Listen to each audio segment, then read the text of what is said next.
The Twisted Mirror podcast presents sonically immersive genre and mind-bending horror stories that reflect the deepest, darkest recesses of the human psyche. These tales aren't just designed to make you double-check your locks at night, but instead will have you questioning whether or not you have already welcomed the monster through your front door. In the tradition of great horror anthology series like The Twilight Zone or Alfred Hitchcock Presents, the Twisted Mirror podcast will leave you thinking long after the final words of each story. Listen to Don't Go, the story of a man who receives an ominous note that shatters the way he looks at his life and everyone in it. Or check out The Ones We Love, in which a mysterious phenomenon turns love into violence. Come dine at Fear Farm, a culinary experience so exclusive, there is a waitlist of billionaires pining for their seat at the table. Looking into the reflection of a warped world, just slightly different than our own, you'll begin to find the lines blurred between the world you know and its reflection in the Twisted Mirror. You can listen to Twisted Mirror wherever you listen to podcasts, or go to twistedmirrorpodcast.com for more information. You're listening to True Crime Feed.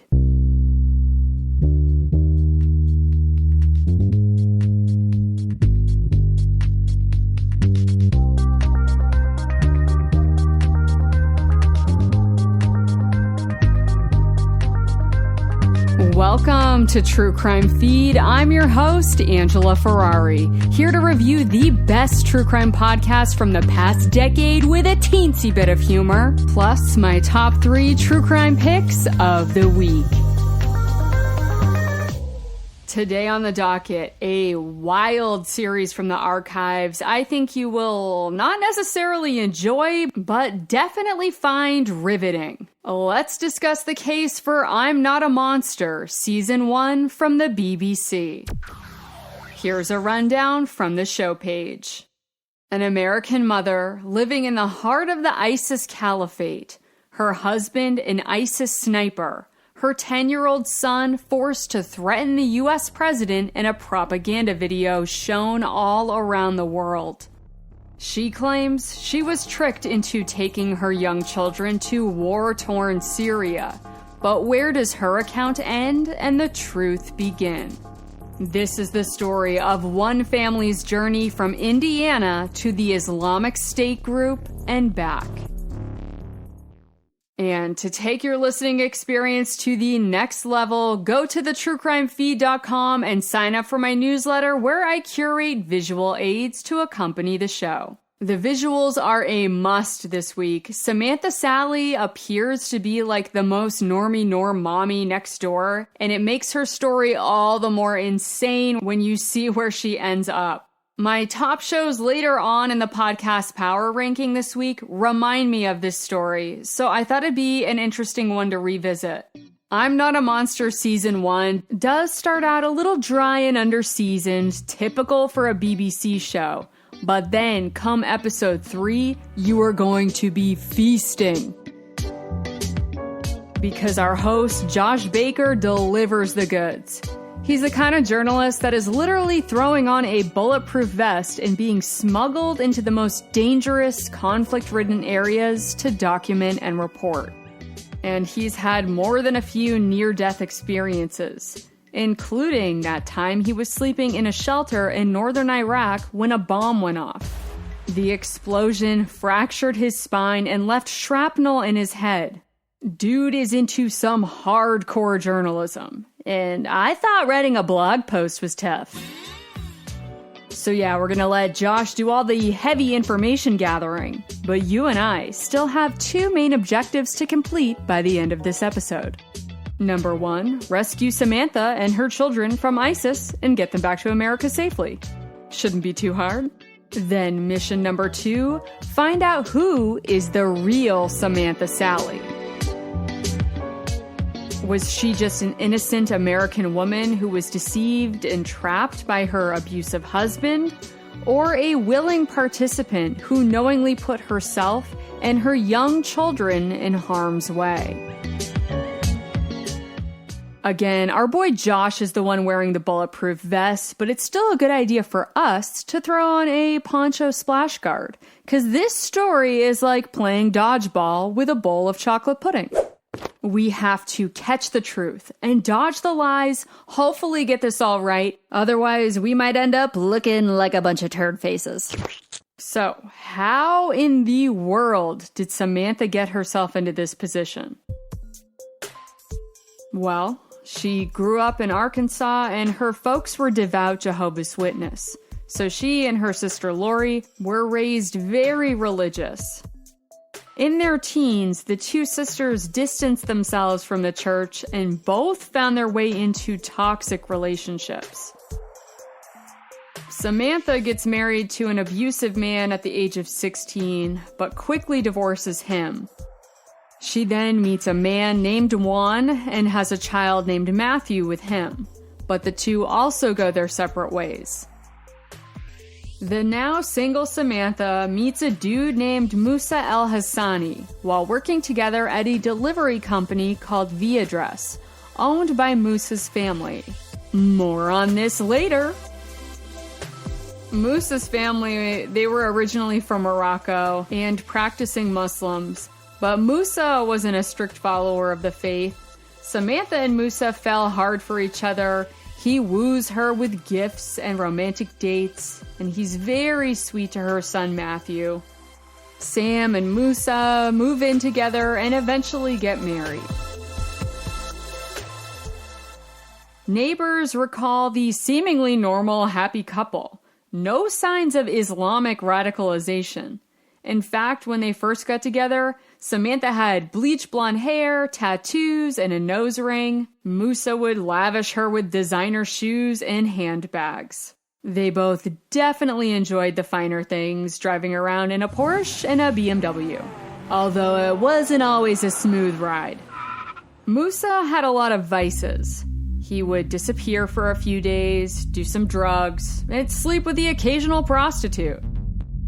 But Samantha wouldn't take this behavior lying down. After one such incident, she put up a big sign in their front yard that read, quote, "My husband would rather do cocaine and sleep with prostitutes than be with his family."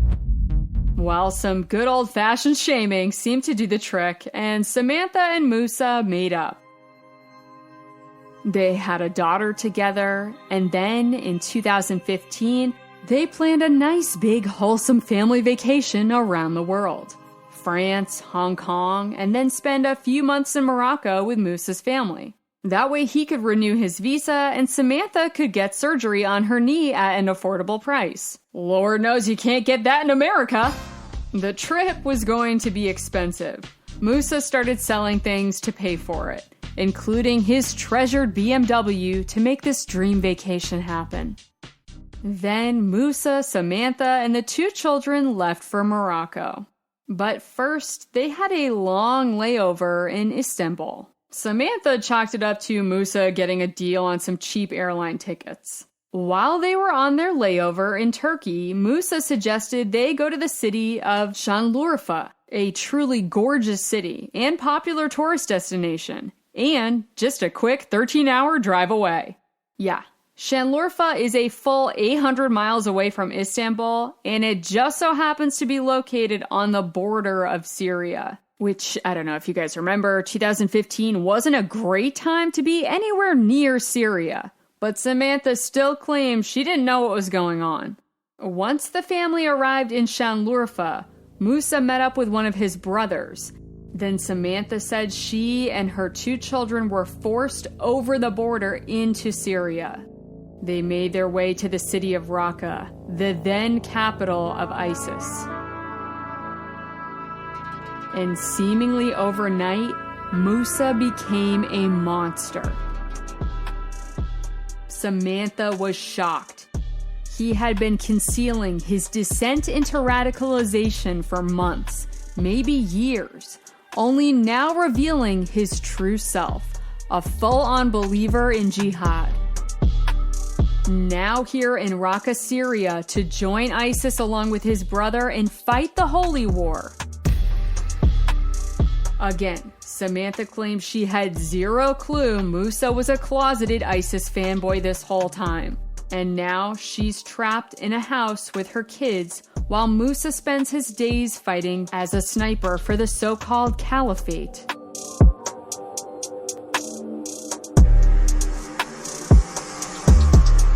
If she dared to venture out of the house, she must be covered from head to toe, not a sliver of skin exposed, or Samantha would be subject to beating. The fighting in the city is constant. Musa is gone a lot, but when he comes home, he is ruthless, increasingly more physically and sexually abusive to Samantha. Soon she's pregnant, desperate to get out. She tries to hire a people smuggler, but she's caught and punished, taken away to an ISIS prison for a few weeks while she's tortured. Despite this, though, she miraculously gives birth to a healthy baby. And shortly after that, she has another. At this point, Sam is completely reviled by Musa. So he decides to make it up to her, give his wife something to relieve the loneliness and take the burden off of her. A grand romantic gesture, ISIS style. Musa takes Samantha out to the market and tells her to pick herself out a nice teenage Yazidi slave girl. During the ISIS occupation of parts of Syria and Iraq, many Yazidi men were slaughtered and the women and children were sold into slavery. That day at the market, Samantha saw a girl named Sued and wanted to take her home. The two women became very close, but this meant that Sued was now also subject to rape and violence from Musa. He bought himself another 14-year-old Yazidi girl named Bedreen and a 7-year-old boy named Aham. Musa then took Samantha's son Matthew and Aham and used these little boys in ISIS propaganda videos. One infamous video shows Matthew taking apart a firearm and making a suicide bomb. In another scene, Matthew and Aham walk around in the rubble of Raqqa. Little Matthew, now going by the name Yusuf, recites a script that he's carefully memorized. We live in a small city called Raqqa. This city has scared the world because the Muslims who live in it have learned the meaning of jihad. He goes on to threaten Jewish people, American people, and then President Donald Trump. In early 2017, this video went viral. It was on all the major news outlets. Everyone wanted to know the story about how an English-speaking American boy came to be the poster child for ISIS. Everyone, including reporter Josh Baker, who learned about the American family in ISIS-occupied Raqqa while he was still recovering in the hospital from the injuries he suffered from that bomb explosion in Mosul.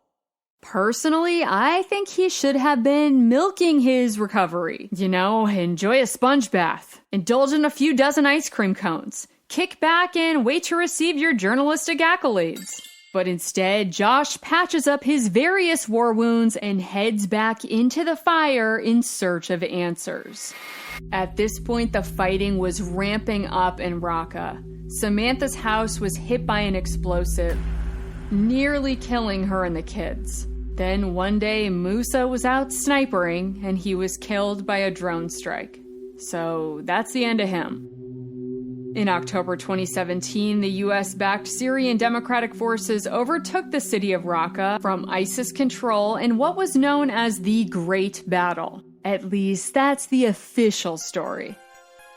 I heard a dirty little secret on the interwebs that the US and the UK arranged a media blackout and secretly negotiated with ISIS leaders to reach a ceasefire and allow them safe passage out of the city. Can't say for sure, but I don't think we're gonna find out the real story until Ridley Scott and or Jerry Bruckheimer make a blockbuster movie about it 20 years from now. And I'm sure said film will win an Oscar for Best Sound, aka Loudest Movie of the Year. Anyway, Despite not knowing for sure how it all went down, we do know that on October 20th, 2017, the fighting was over in Raqqa. But the city was 80% uninhabitable. 270,000 people had been forced to flee. With unexploded IEDs and landmines everywhere, somehow Samantha and the kids managed to safely escape the city in a convoy.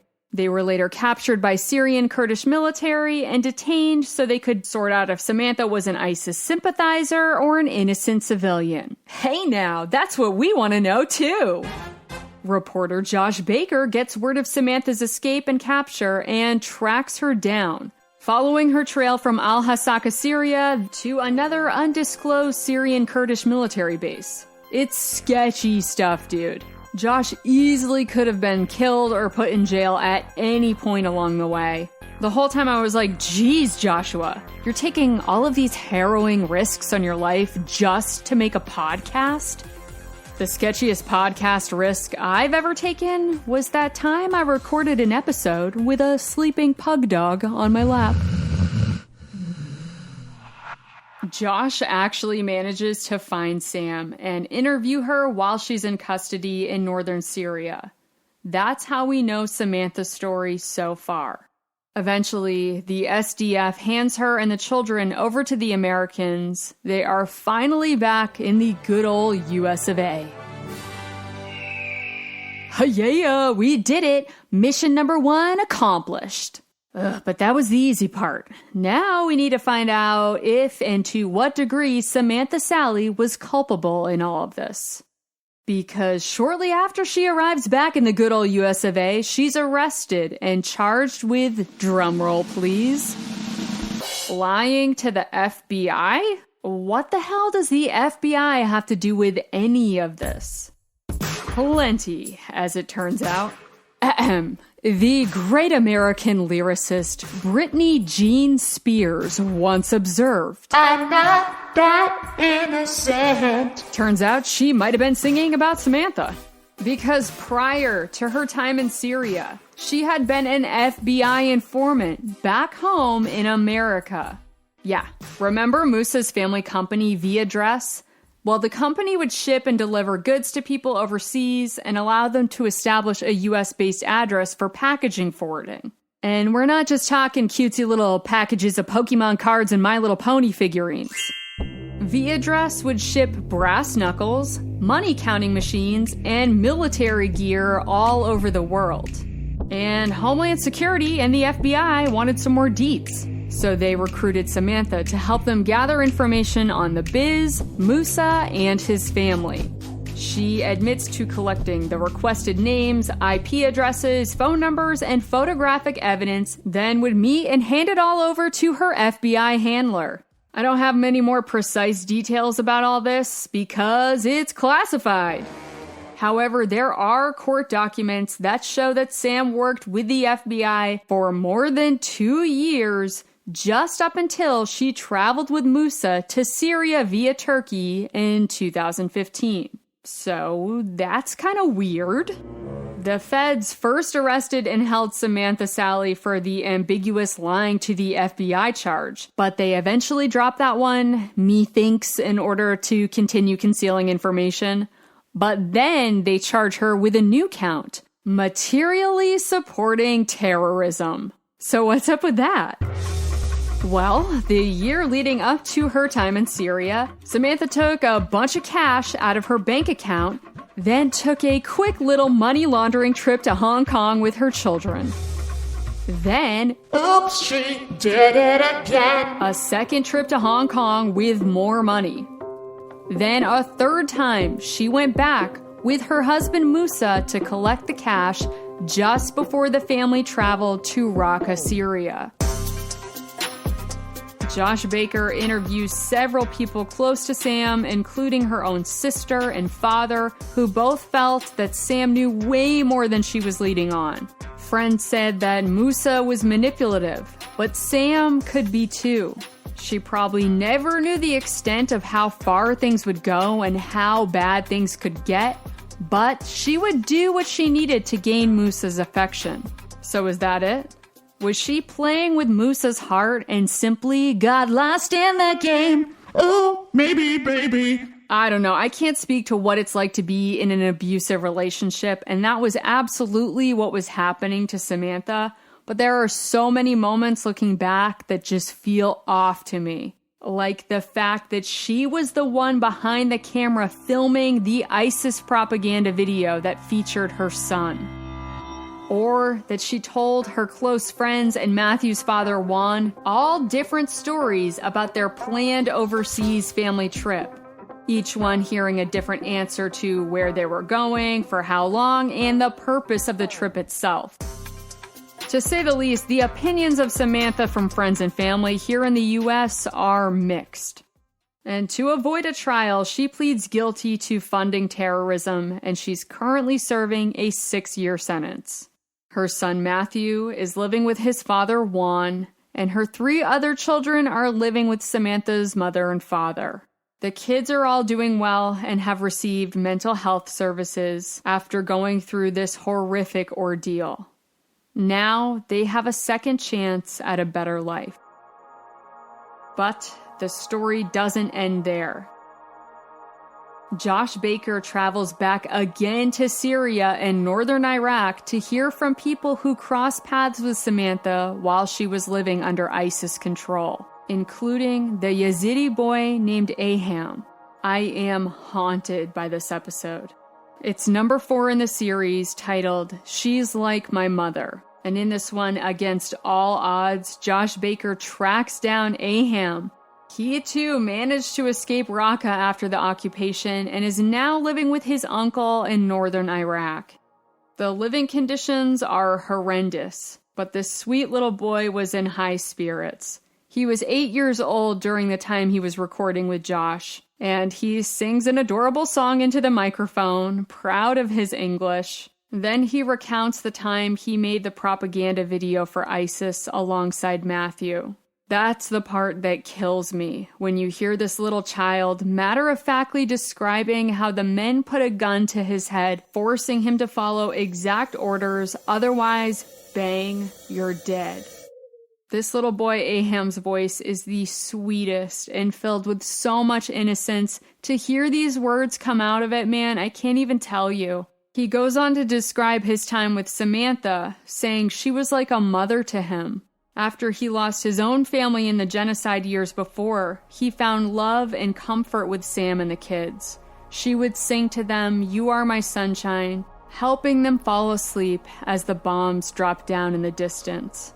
When it comes to Aham's account of Samantha, I can't hear any trace of a monster. Nor when Joshua Baker tracks down Sued, the other Yazidi teenage girl who lived in the house and who endured rapes and beatings from Musa. When Josh finds her, she's working as a cleaner and living in a tent on the side of the road. But she's much happier now compared to how bad things used to be. She too misses Samantha and talks about how Samantha would try to protect her from Musa even at the risk of beatings. Sued speaks with a translator, but you can hear in her voice, she loved Sam, and she doesn't blame her for what Musa did. Sued reasons any of the ISIS men would have treated her like that, and most of the head wives could have treated her like a slave laborer. Instead, Samantha treated her like a daughter, and for that she was grateful. We also hear from a few of Musa's exes back in America who corroborate Sam's account of his ability to brainwash and abuse his partners. Knowing firsthand what Musa was capable of, they believe Sam was completely innocent and was simply making decisions to appease Musa and keep her children safe. Maybe they are right. But the person I found myself agreeing with the most in the series is Samantha's father, Rick Sally, the man who is now helping raise her children. He loves his daughter, he's happy she's home, but he believes she needs to serve her time in prison for her culpability in this mess. I think the 6 years is fair punishment for someone who isn't a monster, but allowed their children to get on a plane overseas with a man who most likely was dabbling in terrorism. I feel confident Sam knew what was going on, based on the fact that she had been collecting evidence for the FBI for the past 2 years and laundered money to Hong Kong. And the ways she continued to defend her actions and feign innocence throughout the series was shocking to me. But as much as I found Samantha Sally to be completely reckless and downright deceptive at times, I do think after she serves her 6 years, Samantha deserves a second chance at a happy life. I believe that is fair. What I don't think is fair is what happened to the 3 Yazidi children who lived under the same roof as Sam and Raqqa for over a year. They are not American, so they don't get that chance. Their lives in northern Iraq continue to be in danger. Their only hope is to obtain a visa to Australia or emigrate to another safe country. Otherwise, their futures there are bleak.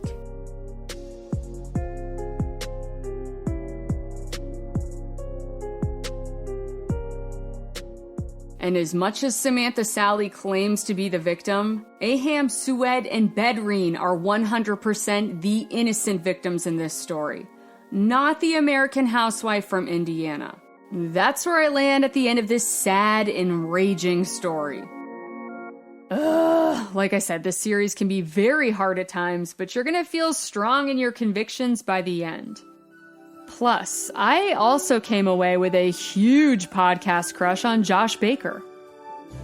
But alas, I know in reality, a romance would never work out with this guy. He just takes way too many risks. I'd honestly feel safer dating one of those psycho, rope-free rock climbers. But no matter who I end up with, I'll be sure to avoid taking overseas trips with long layovers near terrorist-occupied cities. Thanks! Okay, so if this 10-part series wasn't enough for you, there's also a book called American Girls, One Woman's Journey into the Islamic State and Her Sister's Fight to Bring Her Home, written by a journalist named Jessica Roy. The book is all about Samantha and her sister, Lori Sally. I only read a 20-page excerpt about their early dating history. And from that, I gathered that this isn't a full-on Team Sam book, but it definitely makes an argument that a long history of domestic abuse in her previous relationships made her more susceptible to Musa's manipulation. I can kind of see it, but I'm very interested to hear what you think of this one. You can email me directly at angela@thetruecrimefeed.com or join the True Crime Feed Facebook discussion group. Keep an open mind and be kind to fellow True Crime Feed friends. Cause the only thing toxic I'll allow is that dope Britney Spears song. Cause I'm addicted to you and crime podcast discussions. Woo! Stay tuned till after the break to hear my top 3 podcast power ranking of the week.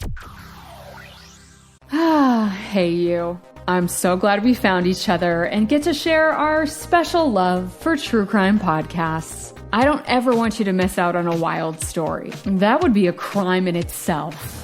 So be sure to hit that follow or subscribe button on your podcast app and share your favorite episode with a friend so the next time you see each other, you can splurge about your latest true crime obsession. Thanks for spreading the word, and now back to the show. Before we start the ranking, yes, I am still listening to Murder in the Hollywood Hills and finished the final episode of 3. Both were decent this week, but had to face some stiff competition. So here are the 3 shows currently trending that I think are worth a listen. I present you this week's podcast power ranking. At the number 3 spot, we have Serial Season 4. Here's the summary from the show page. Serial returns with a history of Guantanamo told by people who lived through key moments in Guantanamo's evolution, who know things the rest of us don't know about what it's like to be caught inside an improvised justice system.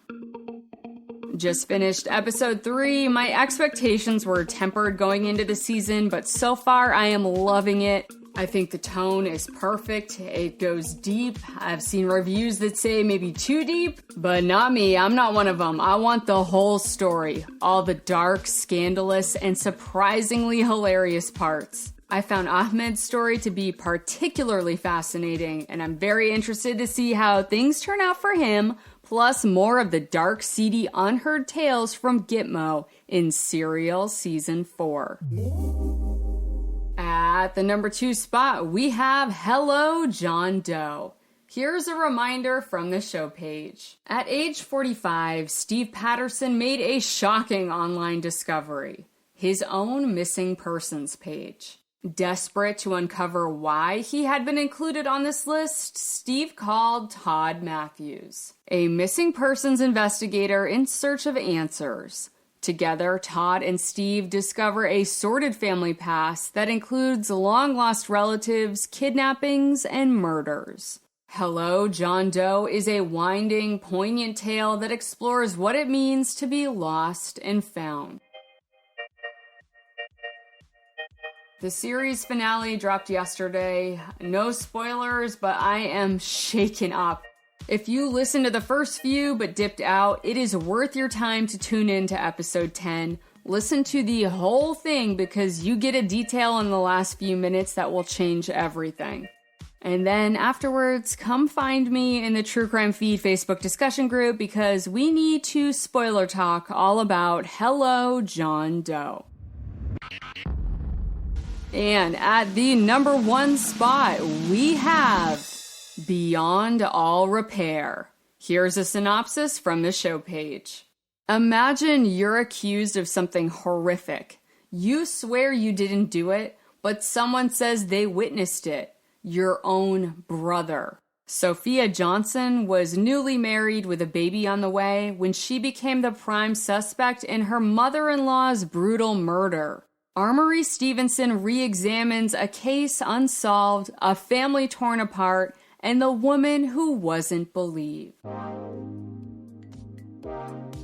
You guys, this is so good. If there was a ranking higher than number 1, I would give it to this show. This comes to us from the same team that brought us Violation, a show I plan on doing a deep dive in the future. So I was super excited for this show to come out. I heard rumblings that it was good, but I wanted to wait for more episodes to come out so I can binge a bunch at once. Oh man, this one blew me out of the water. I raced through the first 6 episodes. It's so addictive and bingeable. But honestly, I almost wish that I waited to listen to all 10 at once because having to wait a week in between is agony. You are gonna be obsessed when you tune in to Beyond All Repair. Now for my miss of the week. We have Paper Ghosts Season 4, The Ozarks. Here's the rundown from the show page. It's the dead of summer in 1989 in the heart of the Ozarks. An 18-year-old woman goes missing from Bella Vista, Arkansas. As the search moves forward, several suspects emerge. Then a body is found, not far from the Missouri border, and a homicide investigation begins. Soon, a second body is discovered nearby. What was a mystery transforms into the hunt for a possible serial killer stalking young women throughout the Ozarks. Alright, are you a monster if you like this? No. We can totally still be friends. I know a lot of people are really into this one. I liked the first season of Paper Ghosts, but as new seasons have dropped, I found the show, and in particular host M. William Phelps, to have diminishing returns. I know, he's written a lot of books, and he's clearly a very important person who starts his name with an initial. But I keep zoning out and losing the plot of this story, so I no longer believe in Paper Ghosts. Therefore, I'm gonna make it disappear down my podcast queue trapdoor. I hope this decision doesn't come back to haunt me later. Find out next week if Beyond All Repair will remain in the number 1 spot as the series continues, or if a new show will swoop in and take its place. Let me know what trending shows are in your top 3 and what show fell through your podcast queue trapdoor. I'll meet you back here next week to dust off another superb true crime show from the archive for your next feeding fix.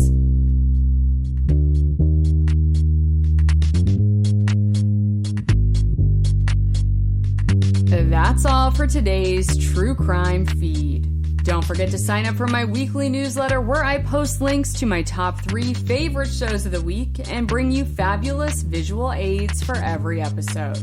Be sure to follow the show on Instagram, Twitter, and Facebook to join the conversation. And if you enjoyed the show, please leave a review and tell your fellow partners in crime to tune in to True Crime Feed.